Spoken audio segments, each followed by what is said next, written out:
अस्सलाम वालेकुम, मैं हूं शाहजेब खानजादा। इस वक्त की सियासी सूरत हाल में इमरान खान की सारी नजरें सुप्रीम कोर्ट पर हैं, मगर आज कानूनी मुहाज पर एक ऐसी पेशरफ्त हुई है जिसके मुल्की सियासत पर गहरे असरात हो सकते हैं। हुकूमत ने एक नया कानून मंजूर किया है जिससे न सिर्फ पंजाब में इंतखाबात के हवाले से सुप्रीम कोर्ट की कार्रवाई पर असर पड़ सकता है, बल्कि इससे नवाज शरीफ और जहांगीर तरीन को भी सियासी फायदा पहुंच सकता है।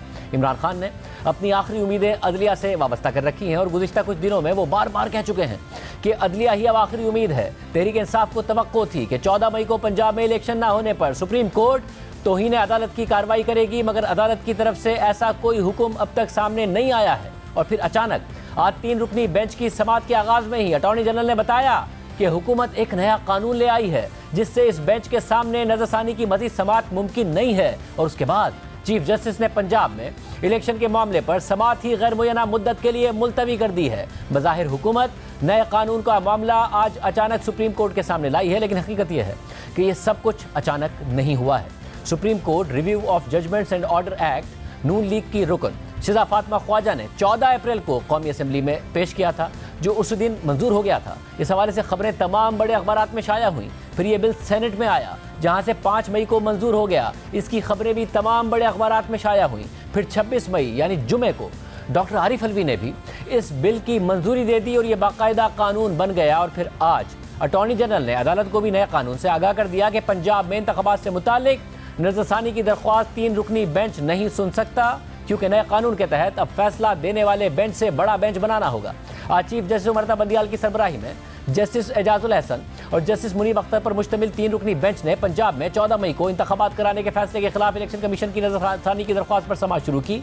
तो attorney general Mansoor Usman Awan rostrum पर आए और उन्होंने बेंच को आगाह किया कि सुप्रीम कोर्ट के नजरसानी के कवानीन मंजूर हो चुके हैं। सुप्रीम कोर्ट के नजरसानी के कवानीन का इतलाक जुम्मे से हो चुका है। सदर मुमलिकत डॉक्टर आरिफ अलवी ने सुप्रीम कोर्ट नजरसानी एक्ट पर दस्तखत भी कर दिए हैं। सुप्रीम कोर्ट नजरसानी एक्ट की शिक 2 में आर्टिकल 184 की शिक 3 के तहत फैसले के खिलाफ अपील का हक दे दिया गया है। इस कानून साजी का इतलाक माजी से भी होगा।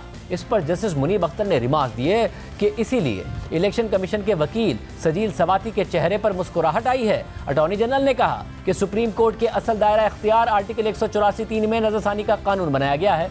सुप्रीम कोर्ट के नजरसानी इख्तियार को वसी किया गया है। चीफ जस्टिस ने अटॉर्नी जनरल से मुकालमा करते हुए रिमार्क दिए कि यह बहुत दिलचस्प है, हम 184(3) के फैसले पर नजरसानी के तकाज़ों को समझते हैं, इसकी ज़रूरत भी है और हमारे फैसले भी हैं। इसके अलावा चीफ जस्टिस ने दौरान समाअत रिमार्क दिए कि प्रैक्टिस एंड प्रोसीजर एक्ट में हुकूमत ने नया अदालती दायरा इख्तियार बना दिया। हुकूमत ने अदालत के इंतजामी उमूर में भी मुदाखलत की कोशिश की। खुशी है कि मौजूदा कानून सिर्फ 184(3) के बारे में है। अब अहम बात यह है कि इसके बाद अदालत ने केस की मजीद समाअत गैर मुय्यना मुद्दत तक मुलतवी कर दी।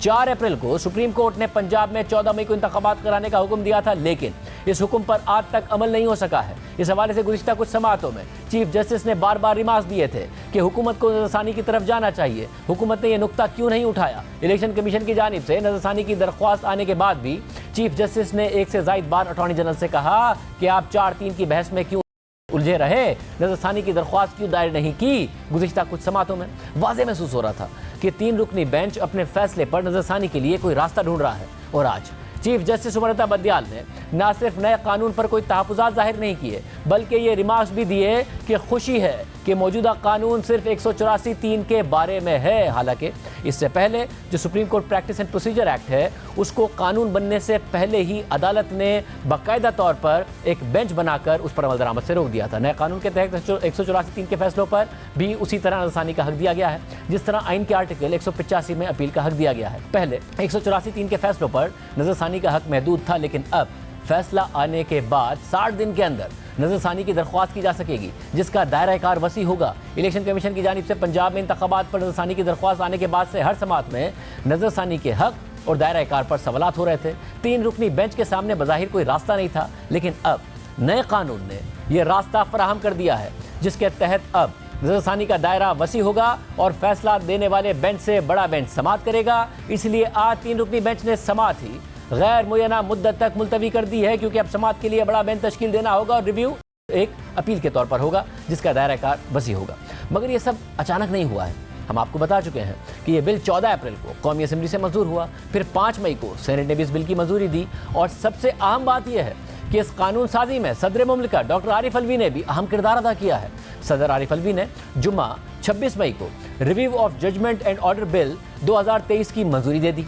5 मई को सेनेट ने इस बिल की मंजूरी दी और 20 दिन बाद सदर ने बगैर कोई एतराज़ उठाए इसे मंजूर कर लिया।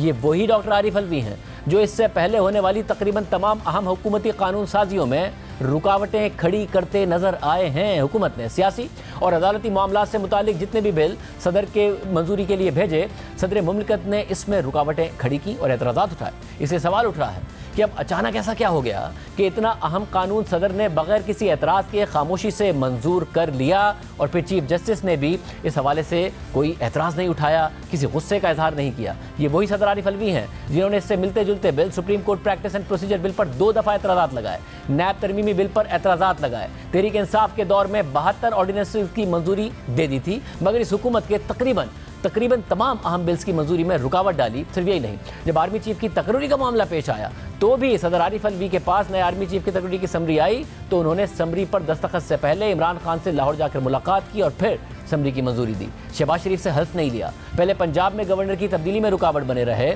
फिर पंजाब में गवर्नर की तैनाती में रुकावटें खड़ी कर दी, मगर अब उन्होंने ये अहम बिल खामोशी से मंजूर कर लिया। यानी ये सब अचानक ना हुआ है, ना ही इत्तफाकन हुआ है। नए कानून की शिक नंबर 6 में लिखा है कि फैसला आने के 60 दिनों के अंदर नजरसानी का हक होगा, लेकिन शिक नंबर 5 में यह भी लिखा है कि जिन अफराद के फैसले माजी में आ चुके हैं वो नया कानून बनने के 60 दिन के अंदर नजरसानी की दरख्वास्त दे सकते हैं। इससे बिलवास्ता तौर पर नवाज शरीफ और जहांगीर तरीन को फ़ायदा हो सकता है। नवाज शरीफ और जहांगीर तरीन अपनी नाअहली के केसेस में नजरसानी की दरख्वास्त कर चुके हैं जो मुस्तरद भी हो चुकी हैं, लेकिन नाअहली ताहयात होगी। इस फैसले के खिलाफ नजरसानी की दरख्वास्त दायर हो सकती है और अगर नाअहली की मुद्दत कम होती है तो इससे नवाज शरीफ और जहांगीर तरीन की सियासत में वापसी का रास्ता खुल जाएगा। 14 अप्रैल 2018 को उस वक्त के चीफ जस्टिस साकिब निसार की सरबराही में जस्टिस अजमत सईद, जस्टिस उमर अता बंदियाल, जस्टिस एजाजुल हसन और जस्टिस सज्जाद अली शाह पर मुश्तमिल 5 रुकनी लार्जर बेंच ने आइन के आर्टिकल 62(1)(f) के तहत नाअहली की मुद्दत ताहयात करार दे दी थी। 5 जजेस के इस मुत्तफिका फैसले को जस्टिस उमर अता बंदियाल ने तहरीर किया था और आज वही justice Umar Ata Bandial chief justice हैं। नवाज शरीफ और जहांगीर तरीन नाअहल हैं, लेकिन हुकूमत अब ये नया कानून ले आई है जिसके तहत 14 अप्रैल 2018 के फैसले पर नजरसानी की दरख्वास्त नया कानून बनने के 60 दिन के अंदर दायर की जा सकती है। नून लीग एक अरसे से नवाज शरीफ की वापसी के लिए लेवल प्लेइंग फील्ड का तकाजा कर रही थी, जबकि 9 मई के बाद बदलती हुई सियासी सूरत हाल में जहांगीर तरीन का किरदार भी अहम हो गया है, लेकिन ये दोनों ही रहनुमा पार्लिमानी सियासत का हिस्सा नहीं बन सकते और इस नए कानून साजी से उनकी नाअहली खत्म होने का इम्कान भी पैदा हो गया है। आज कमरा अदालत में होने वाली गैर मामूली समाअत पर बात करेंगे सुप्रीम कोर्ट को कवर करने वाली जियो न्यूज़ की नुमाइंदा मरियम नवाज से। मरियम नवाज, बहुत शुक्रिया, आप मुसलसल इस केस को भी कवर करती रही हैं। आज जब ये मामला अटॉर्नी जनरल ने रखा चीफ जस्टिस के सामने तो क्या आपको कोई हैरानी नजर आई? ऐसा लग रहा है कि उनके रिमार्क्स तो बड़े खुशगवार हैं, कोई गुस्सा नहीं था, कोई ऐसी बात नहीं थी कि 3 रुकनी बेंच अब ये रिव्यू नहीं सुन रहा होगा?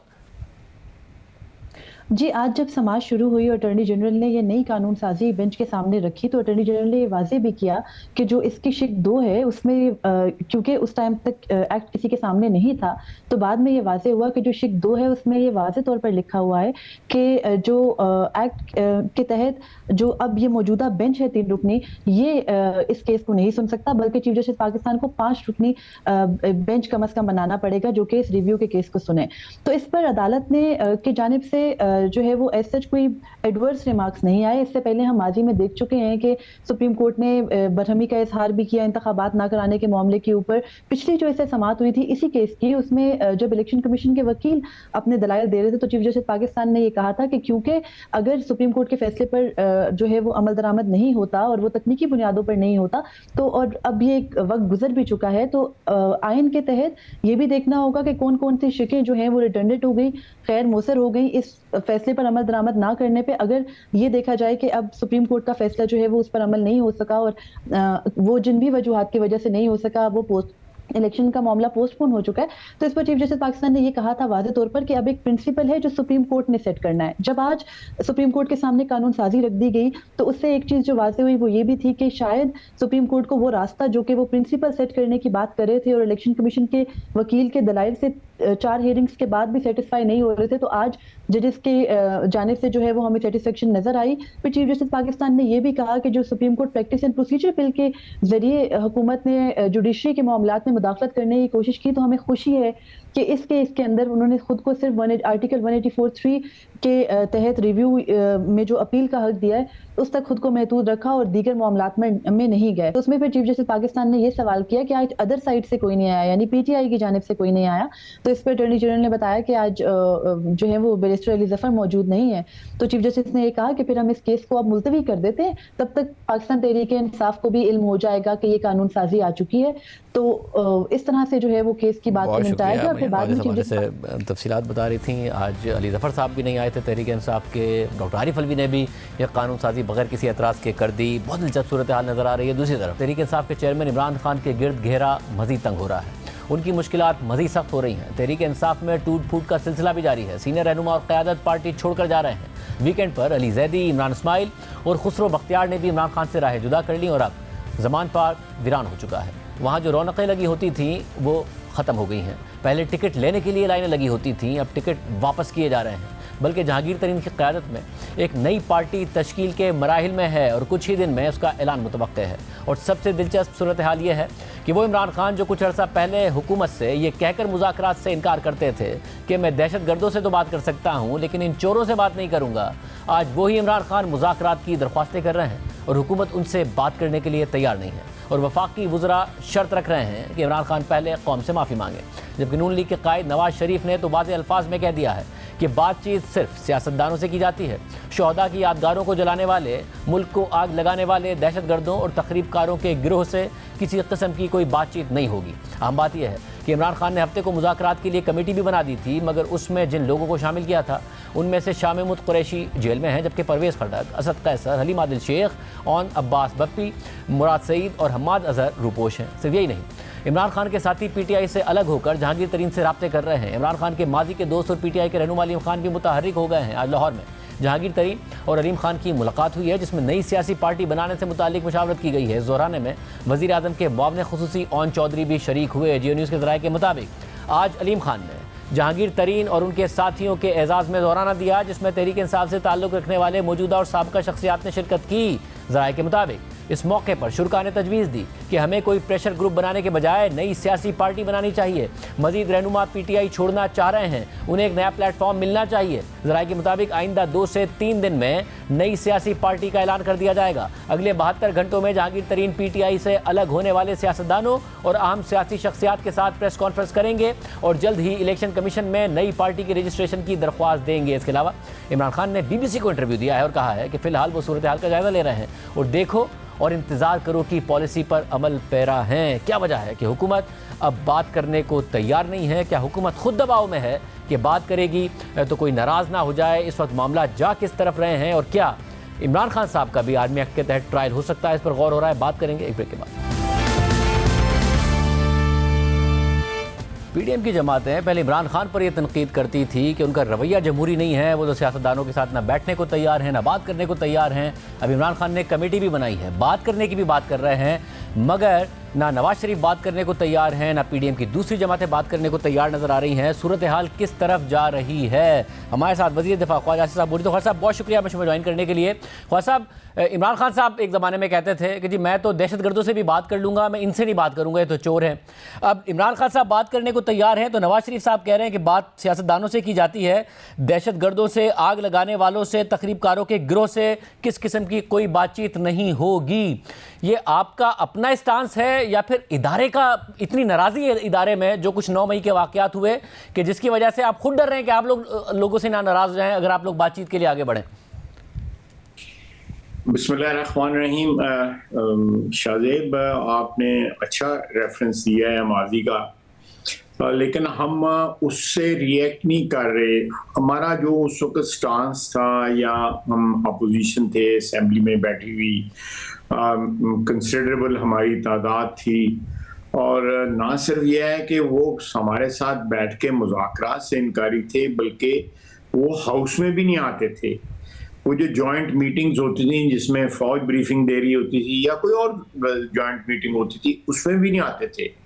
सो टोटल उन्होंने उस वक्त की अपोजिशन जो हम लोग थे पीडीएम, उसका बायकॉट किया हुआ था। अब आपने जो पॉइंट उठाया है वो ये है कि हम उसी तरह रिएक्ट कर रहे हैं। देखिए, हमारा उस वक्त जो एटीट्यूड था वो जमहूरी था, असेंबली के फ्लोर पे हमने इंक्लूडिंग शहबाज शरीफ बहुत दफ़ा ऑफर की और हमने रिस्ट्रिक्टेड ऑफर भी कर दी कि चलें सिर्फ इकोनॉमी पे बात कर लेते हैं, को मिसाक मईशत कर लेते हैं कि इकोनॉमी एक ऐसा सब्जेक्ट है जो सबके लिए कॉमन है, उसके लिए एक कॉमन एफर्ट होना चाहिए, लेकिन उसको भी रद्द कर दिया गया, बल्कि हकारत से रद्द किया गया। जितनी दफ़ा हमारी तरफ से कोई जो है वो प्रपोजल आई या हमने कोई कदम आगे बढ़ाया, हमें हमारा हाथ जो है झटक दिया गया, हकारत के साथ ट्रीट करके हर हरबा इस्तेमाल किया। मैं आपके सामने बैठा हूँ, मुझ पर आर्टिकल 6 उन्होंने लगाया। शफकत महमूद साहब ने प्रेस कॉन्फ्रेंस की, बशीर मेमन साहब की स्टोरी आपने खुद जो है की, और जो शफकत महमूद साहब ने जो है वो काबीना का फैसला पढ़ के प्रेस कॉन्फ्रेंस में सुनाया। तो अब जो हो रहा है, अब 9 मई के वाकयात की वजह से आप लोगों को लग रहा है कि आपको भी अपॉर्चुनिटी मिली है बदला लेने की, या फिर इदारे का इतना प्रेशर है कि आप उस जमहूरी रवैये के लिए भी तैयार नहीं है किसी तरह एंगेज कर लें? मैं उसी की तरफ आ रहा था। अब देखें कि ये उन्होंने पूरा 1 साल सवा साल जो है, ये 2-4 दिन पहले तक जो है उन्होंने शाहजेब उन्होंने अपना एडवर्सरी या अपना मुखालिफ या अपना मुतहारिब जो है उन्होंने एस्टेब्लिशमेंट को प्रोनाउंस किया, डिक्लेयर किया कि मैं ये बेऔकाते से लोग हैं, ये पीडीएम वाले या जो हम हुकूमत में इस वक्त लोग जो हैं ये बिल्कुल बेऔकाते हैं, मैं इनसे बात करने को भी तैयार नहीं। ये बार बार उन्होंने कहा, ये परसों तरसों तक कहते रहे हैं, वो परसों तरसों तक भी जो उनकी स्टेटमेंट्स आती रही हैं वो यही आती रही हैं कि मैं एस्टेब्लिशमेंट से बात करने को तैयार हूँ, मैं क्लैरिफिकेशन देने को तैयार हूँ, मैं उनके साथ बैठने को तैयार हूँ, राब्ता करने की कोशिश करता हूँ, रिस्पॉन्स नहीं आता। ये पिछले 2-3 दिन में उन्होंने अपना स्टांस जो है वो चेंज किया है कि हम मुज़ाकरात कर लेते हैं, मैं सबके साथ बैठने को तैयार हूँ। जो मैं, मेरा ख्याल है पिछले बाबा आदम के वक्त का कह रहा हूँ कि इस तमाम अदारे मिलके बैठेंगे तो फिर ही हमारा जो है ना प्रॉब्लम्स का को हल ढूंढ सकेंगे हम, या कोई नया सोशल कॉन्ट्रैक्ट जो है नेगोशिएट करने की जरूरत है। ये मैं बड़ा पुराना कह रहा हूँ, असेंबली में भी कह रहा हूँ, बाहर भी कह रहा हूँ, आपसे गुफ्तगू में भी कह रहा हूँ। अब जो 3-4 दिन से उनको गुफ्तगू की या मुज़ाकरात की जो है वो जरूरत पेश आई है, वो 9 मई का जो वो वाकया है वो इतना हौलनाक वाकया है, इतना दर्दनाक वाकया है।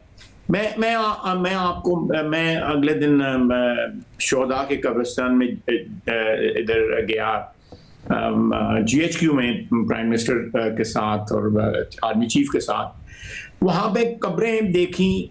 एक शहीद था, वो 96 में जो है वो पैदा हुआ था, यानी कि अगर आज वो जिंदा होता तो 27 साल का होता।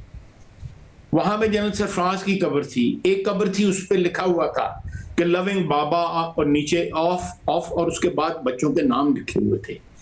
आप लोगों ने इन लोगों की तौहीन की, आप लोगों ने इनके चेहरों के ऊपर, इनकी तस्वीरों के ऊपर कालख फेंकी, इनके मुजस्मों को जो है मिसमार किया, उनकी तौहीन की। आप कहाँ तक चले गए? आपने तो बिल्कुल ये बातें जो है दुश्मन भी खुदा न खास्ता वो भी हमारे साथ ये ना करे। जो है उनके भी कोई रूल्स होते हैं, जो रूल्स होते हैं, जंग के कोई असूल होते हैं, वॉर के कोई प्रिंसिपल्स होते हैं। इन्होंने वो ख्वातीन ने, मर्दों ने, बूढ़ों ने, नौजवानों ने, उन्होंने जिस तरह कोर कमांडर पे के हाउस पे अटैक किया, मैं परसों तरसों वहां भी होके आया हूँ, उस कोई 1 इंच जो है सफेद नहीं नजर आ रहा, सारे का सारा जो है खाक हो गया, वो घर भी और साथ एनेक्सी भी। ज़ाहिर इदारे में बहुत ज़्यादा गुस्सा है इस बात का, और वो नज़र भी आ रहा है। तो क्या इसी वजह से आप लोग इंगेजमेंट के लिए तैयार नहीं हो रहे हैं कि आपको पता है कि दूसरी तरफ इतना गुस्सा है कि अगर हम इंगेजमेंट की तरफ गए तो हमसे भी नाराज़गी हो सकती है? क्या यही वजह है? मेरी बात सुन, मैं प्लीज ये डिफरेंशिएट ना करें हम में और उनमें। ये मेरी रिस्पॉन्सिबिलिटी है, शहबाज शरीफ की रिस्पॉन्सिबिलिटी है, जरदारी साहब की या अल्लामा मौलाना फजलुर रहमान साहब की हमारी जिम्मेदारी है कि शुहदा की नामूस और इज्जत उनकी हिफाजत करें, और जो लोग उनकी इज्जत पे हाथ डालें उनको कोई जवाब दें, आगे से उनके खिलाफ कोई कार्रवाई करें। दफाई तनसीबात के ऊपर अगर हमला हो तो हमको तोपें और टैंक लेके तो नहीं उनके पर चढ़ सकते हैं, हम तो सियासी या कानूनी या आईनी जरिए से ही रिटेलिएट कर सकते हैं ना। हमारा ये वजह नहीं है। मैं समझता हूँ ये एक मुश्तरका कॉज है, ये एक मुश्तरका जो है वो दुख है। जिसके ऊपर जो है हम लोग रिएक्ट कर रहे हैं, कानूनन रिएक्ट कर रहे हैं, आईनी तौर पे रिएक्ट कर रहे हैं। हम कोई डंडा लेके या बंदूक लेके उनके खिलाफ नहीं चल पड़े। उनको बाकायदा जो है कानून के तहत हक होगा कि आर्मी चीफ के पास जो है वो अपील करें। उसके बाद जो है एक कॉन्स्टिट्यूशनल जुरिस्डिक्शन है हाई कोर्ट की और सुप्रीम कोर्ट पे, उसको भी चैलेंज किया जा सकता है वहां पे। तो इसलिए मैं समझता हूं कि प्लीज ये इसमें डिफरेंशिएट ना करें। तो साहब ये इत्तलात भी आ रही हैं कि क्या इमरान खान साहब के खिलाफ भी आर्मी एक्ट के तहत कार्रवाई हो सकती है, क्या ये फैसला हो गया है?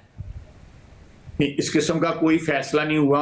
मैं बिल्कुल जो है उसकी पॉसिबिलिटी को रूल आउट नहीं करता। मैं बिल्कुल पॉसिबिलिटी को रूल आउट नहीं करता कि वो प्लानर थे, उनको सब कुछ पता था। उन्होंने 11-12 दिन लगाए। ये सुप्रीम कोर्ट के जज ने कहा है कि आपको इतनी देर के बाद क्यों कंडेमनेशन याद आई। ये हमने नहीं कहा, ये उन्होंने कहा है। जो उनको पहले रिलीफ देते रहे हैं उन लोगों ने कहा है कि जी आपको 12-13 दिन के बाद याद आया। उन्होंने कंडेमनेशन नहीं की। पहले उन्होंने इल्जाम लगाया है कि एस्टेब्लिशमेंट के बंदों ने ये सारा कुछ किया है। उन्होंने तमाम हरबे जो है वो इस्तेमाल किए हैं, तमाम हरबे इस्तेमाल किए हैं कि जो हो सकते थे।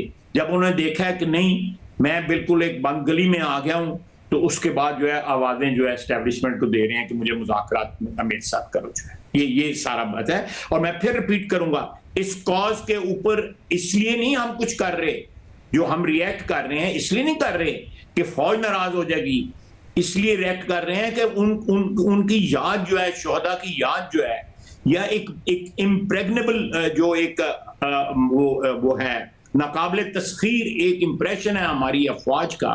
हमारे अफवाज के जो मुख्तलिफ किले हैं या हेडक्वार्टर्स हैं उनका वो इम्प्रेशन जो है रिस्टोर होना चाहिए। क्या एक कहीं ना कहीं तहफ़्फ़ुज़ात हैं आप लोगों के कि एक फॉर्मर प्राइम मिनिस्टर को आर्मी एक्ट के तहत उसका ट्रायल ना हो, मगर इस वक्त अगेन गम गुस्सा इतना ज़्यादा है कि शायद आप लोग इस हवाले से भी कोई पोजीशन लेने को तैयार नहीं है? देखें, मैं समझता हूं कि इसके ऊपर मैं कमेंट जो है कि पेशेज वक्त जो है मेरे लिए करना वैसे भी गैर मुनासिब है। इसके तमाम प्रोज एंड कॉन्स जो हैं वो देखे जा सकते हैं। आप देखें कि इस मुल्क में जो मसाले हैं, बार बार मैं रिपीट करता हूँ, आप भी जानते हैं, आप खुद रिपीट करते हैं, लेकिन इसमें जो मसाले हैं इस मुल्क में वो पहले मौजूद हैं। आप उसका जुल्फ़िकार अली भुट्टो साहब से लेके उसके बाद बीबी शहीद के से मियां नवाज शरीफ तक जो है प्राइम मिनिस्टर्स जो है वो टारगेट हुए हैं, बड़ी बड़ी बुरी तरह टारगेट हुए हैं, बड़े बड़े भोंडे अंदाज में टारगेट हुए हैं। और बाज़ जगह पे तो तमाम मैं समझता हूँ कि ये रीत ही जो है भुट्टो साहब को जो जब अदालती उनका कत्ल हुआ, उनकी शहादत हुई, अगर ये ना होता तो हम शायद हमारी सियासत जो है आज तशद्दुद से जो है कम से कम किसी हद तक पाक होती। साहब ये भी बताइएगा कि अचानक आज एक बात हुई है, वैसे भी नज़र आ रहा था पिछली समातों में कि अदालत जो 14 मई का फैसला था इलेक्शन कराने का जो नहीं हो सके, उसमें जो इलेक्शन कमीशन की रिव्यू थी उसमें कहीं ना कहीं से रास्ता ढूंढा जा रहा है, सेफ पैसेज ढूंढा जा रहा है। हुकूमत एक कानून पास करती है, supreme court review and order act, और वो अचानक आज अटॉर्नी जनरल उनके सामने रखते हैं, फिर समात मुलतवी हो जाती है। ये सब अचानक तो नहीं हुआ है कि सदर मुमलिकत डॉक्टर आरिफ अलवी भी रेजिस्ट नहीं करते हैं और दस्तखत कर देते हैं। क्या अदालत ही को आप लोगों ने रास्ता दिया है कि जी इलेक्शन तो नहीं हो रहे हैं, मगर इस यहाँ से रास्ता निकलेगा कि रिव्यू जो होगी वो अपील होगी, बेंच जो होगा वो बड़ा बनेगा, और फिर ना कंटेम्प्ट लगेगी ना इलेक्शन 14 मई वाली बात होगी, इलेक्शन अपने वक्त पर ही होंगे? ये हुआ है असल में? देखिए, हम शाज़ेब चाहेंगे कि कोई रास्ता निकले। सियासतदानों का ये काम नहीं कि रास्ते बंद करें। हम चाहेंगे सियासतदानों का बुनियादी तौर पे जो असूल या रवैया जो है यही होना चाहिए कि रास्ते निकलें, रास्ते बनाए जाएं। हम इमरान खान का वाला एटीट्यूड नहीं अपनाना चाहते कि रास्ते बंद किए जाएं। अब जब बंद गली में दाखिल हो जाते हैं तो फिर धमाका ही होता है, जिस तरह हुआ है। जिस तरह उन्होंने एक शख्स जो है अकले कुल हो गया, वो ज़हनी तौर पे, कानूनी तौर पे, हर लिहाज से जो आमिर बन गया, तो फिर आखिर क्या हुआ है? ये तमाम हमने उनका कुछ नहीं बिगाड़ा, कुछ नहीं बिगाड़ा। मैं 1% भी नहीं बिगाड़ सके हम उनका। जो कुछ बिगड़ा है उनका इमरान खान ने खुद बिगाड़ा है अपने आप का, और जो लोग उनको छोड़ के गए हैं वो भी उनका बोझ नहीं उठा सकते इसलिए छोड़ के गए हैं। तो इसलिए मैं कोई क्रेडिट नहीं ले रहा या मेरी कोई पार्टी क्रेडिट नहीं ले रही। हमारा क्रेडिट सिर्फ इतना है कि हमने 4 साल उनका जो है जुल्म सितम जो है वो साबित कदमी के साथ जो है बर्दाश्त किए हैं। हमने हथियार नहीं डाले, हमने दौड़े नहीं लगाई, हमने टीवी पे बैठ कर रोने नहीं हुए। एक साबित कदमी के साथ, एक पॉलिटिकल वर्कर के साथ जो भी था, दुख भी था, दर्द भी था, रंज भी था, लेकिन हमने जो है पब्लिकली जो है, मैं समझता हूँ सियासी वर्कर के एक शनाख्त होती है, उसकी हमने अल्लाह के फजल से, उसकी मेहरबानी से तौहीन नहीं होने। तो ख्वाजा साहब, आप समझते हैं कि एक रास्ता इमरान खान साहब को भी कम बैक का मिलना चाहिए, या जो कुछ 9 मई को हो गया उसके बाद पूरी आपकी हुकूमत की राय है कि कोई रास्ता बनता नहीं है उनकी वापसी का, ये रास्ता यही है कि उनको भी सज़ा होगी और फिर पार्टी पर भी पाबंदी लगेगी, और आपके ख्याल में माजी को देखते हुए इसका कुछ पाकिस्तान को फ़ायदा हो जाएगा?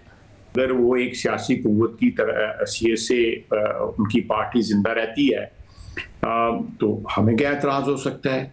उनके अगर वोटर हैं और रहते हैं, हमें उस पर कोई एतराज़ नहीं है, लेकिन जमहूरी रवैया अपनाएं। और मैं समझता हूँ कि ये सोच जो इमरान खान की सोच जो है, इसको तर्क करना पड़ेगा। उनकी पार्टी को वो करते हैं नहीं करते, मुझे शक है वो कभी भी नहीं करेंगे। इज एन अपॉर्चुनिस्ट, वो इब्नुल वक्त इंसान है, वो कभी नहीं करेगा।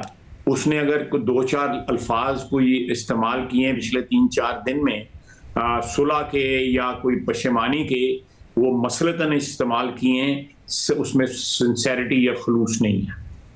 बहुत शुक्रिया ख्वाजा साहब की गुफ्तगू आपने सुनी। आगे क्या होने जा रहा है इस पर बात करेंगे। हम हमारे साथ बोलिए एक ब्रेक के बाद। तहरीक इंसाफ तेज़ी से टूट फूट का शिकार है। इमरान खान अब मुज़ाकरात के लिए भी तैयार हैं, मगर उन्हें आगे से कोई ग्रीन सिग्नल नहीं मिल रहा है। सीनियर साहब तज़कियाकार हामिद मीर साहब हमारे साथ मौजूद हैं। हामिद मीर साहब, बहुत शुक्रिया हमें शो में ज्वाइन करने के लिए। हामिद मीर साहब, यहाँ से कोई रास्ता निकलता नज़र आ रहा है इमरान खान साहब के लिए? क्योंकि अब ज़ाहिर है मुज़ाकरात के लिए वो अब सियासतदानों के साथ भी तैयार हो गए हैं। पहले वो कहते थे कि मैं दहशत गर्दों से भी बात कर लूँगा, इनसे नहीं करूँगा, ये चोर हैं, मगर ना सियासतदान तैयार हो रहे हैं, ना नवाज शरीफ साहब तैयार हो रहे हैं। इदारे को वो बार बार कह चुके हैं, वहाँ से भी कोई रिस्पॉन्स नहीं आया है, और अब देख रहे हैं कि पार्टी के साथ क्या हो रहा है। आपको लग रहा है कोई रास्ता निकल सकता है या आगे और मुश्किल वक्त ही नजर आ रहा है? आपका सवाल तो बड़ा मुनासिब है और मौजूदा सूरत हाल के ऐन मुताबिक भी है, लेकिन कुछ ज़मीनी हक़ाइक़ बिल्कुल मुख्तलिफ हैं। पता नहीं नवाज शरीफ साहब ये क्यों समझते हैं कि वो हाँ करेंगे तो कोई फ़ैसला होगा। इस वक्त जो सूरत हाल जा रही है, यहाँ पे तो किसी को नहीं पता होता, ये जो सियासी लोग हैं इस हुकूमत में जो शामिल हैं, तो क्योंकि ये तो इनको तो सिर्फ फ़ैसलों से आगाह किया जाता है। तो फ़ैसला जो है वो ये है कि इलेक्शन होगा और उसमें इमरान खान साहब जो हैं वो हिस्सा नहीं ले सकेंगे, इसलिए कि इलेक्शन से पहले हो सकता है उनका कोर्ट मार्शल हो जाए, हो सकता है कि उनका अपना ही बहुत करीबी साथी जो है वो उनके खिलाफ वादा माफ़ गवाह बन के तो उनके खिलाफ बयान दे दे। तो इमरान खान साहब अब अगर कह रहे हैं जी कि मैं डायलॉग के लिए तैयार हूँ, तो वो डायलॉग के लिए इसलिए तैयार हैं कि वो चाह रहे हैं इलेक्शन हो जाए। तो लग ये रहा है कि इलेक्शन हो जाएगा, लेकिन अब उसमें इमरान खान साहब के साथ डायलॉग करके इलेक्शन जो है उसकी पॉसिबिलिटी की ज़रूरत नहीं है ना, क्योंकि अब तो इलेक्शन उन्होंने करवा देना है, क्योंकि उनका ख्याल है कि इमरान खान इस इलेक्शन में हिस्सा नहीं लेंगे। तो इसलिए अब इमरान खान साहब की ज़रूरत नहीं है। तो इमरान खान साहब फ़िलहाल ऐसा लग रहा है कि वो पाकिस्तान की जो इलेक्ट्रल पॉलिटिक्स है, इंतखाबी सियासत है, उसमें वो हिस्सादार नहीं होंगे। लेकिन जैसा कि नवाज शरीफ साहब को भी इलेक्ट्रल पॉलिटिक्स से आउट किया गया था, लेकिन वो पॉलिटिक्स से आउट नहीं हुए, इसी तरह इमरान खान साहब को भी इंतखाबी सियासत से आउट कर दिया जाएगा कुछ अरसे के लिए, लेकिन वो सियासत से आउट नहीं होंगे। और पता नहीं, मुझे नहीं पता कि अब उनकी पार्टी जो है वो कितना अरसा उनके साथ चल पाएगी या कौन कौन उनके साथ चल पाएगा, कौन कौन नहीं चल पाएगा। लेकिन जो इमरान खान का नैरेटिव है उससे आप इत्तेफाक करें या आप इख्तलाफ करें, इमरान खान का नैरेटिव अगले इलेक्शन में जो उनके सियासी मुखालफीन हैं वो उन मुखालफीन के लिए एक चैलेंज बनेगा। इमरान खान साहब उस इलेक्शन में हिस्सा लें या ना लें, इमरान खान उस इंतखाबी मुहिम में हिस्सा लें या ना लें, लेकिन वो अपने नैरेटिव की सूरत में अपने सियासी मुखालफीन को आपको टफ टाइम देते हुए नज़र आएंगे। और ये हमने देखा है कि पहली दफ़ा तो कोई सियासतदान जो है उसको इस तरह पॉलिटिक्स से या इलेक्ट्रल पॉलिटिक्स से आउट नहीं किया जा रहा, ऐसा पहले भी कई दफ़ा हो चुका है। लेकिन जो लोग आउट करते हैं वो कुछ सालों के बाद गायब हो जाते हैं, नज़र नहीं आते, लेकिन वो सियासतदान जिसको आउट किया जाता है वो किसी ना किसी तरीके से रास्ता बना के वो वापस आ जाता है। और सब ये फिर जहांगीर तरीन और अलीम खान, तो इमरान खान, ये जहांगीर तरीन और अलीम खान का मामला हो रहा है, आपके ख्याल में ये किस हद तक आगे जा सकता है, तहरीक इंसाफ को नुकसान पहुंचा सकता है? क्योंकि खान साहब का तो कॉन्फिडेंस ये है कि आप ले जाएं, 2 हफ्ते और तोड़ ले मेरी पार्टी, मगर उसके बाद इलेक्शन करा दें और जीतेगा वही जिसको मैं टिकट दूंगा। तो ये जहांगीर तरीन, अलीम खान अगर लोगों को ले भी जाएं तो कोई डेंट डाल सकते हैं तहरीक इंसाफ की पॉपुलैरिटी पर या फिर इलेक्शन में? देखें, अभी तक मुझे लगता है इमरान खान साहब सूरत हाल को सही तरीके से रीड नहीं कर पा रहे। अभी भी उनको ये समझ नहीं आ रही है कि उनके साथ क्या हो चुका है और उनके साथ क्या होने वाला है। उनको चाहिए कि पाकिस्तान की जो पॉलिटिकल हिस्ट्री है वो उसका मुताला करें और फिर शायद माजी के बहुत से वाक़यात और माजी के बहुत से किरदारों के साथ जो कुछ हो चुका है तो उनको ये लगेगा कि ये कोई मेरे साथ जो हो रहा है ये नया नहीं हो रहा, ये पहले भी बहुत दफ़ा हो चुका है, तो उनको काफ़ी कुछ समझ आ जाएगी। जहांगीर तरीन और अलीम खान साहब जो हैं वो कौन है? वो इस पाकिस्तान की सियासत के कुछ पुराने किरदार हैं और वो हमेशा से तो पीटीआई में नहीं थे। और मुझे अभी आज भी याद है कि जहांगीर तरीन साहब जो हैं वो एक उन्होंने पहले एक हमख्याल ग्रुप बनाया था और फिर उस हमख्याल ग्रुप में बहुत से लोग शामिल करके तो एक ग्रुप की सूरत में वो पीटीआई में आए थे।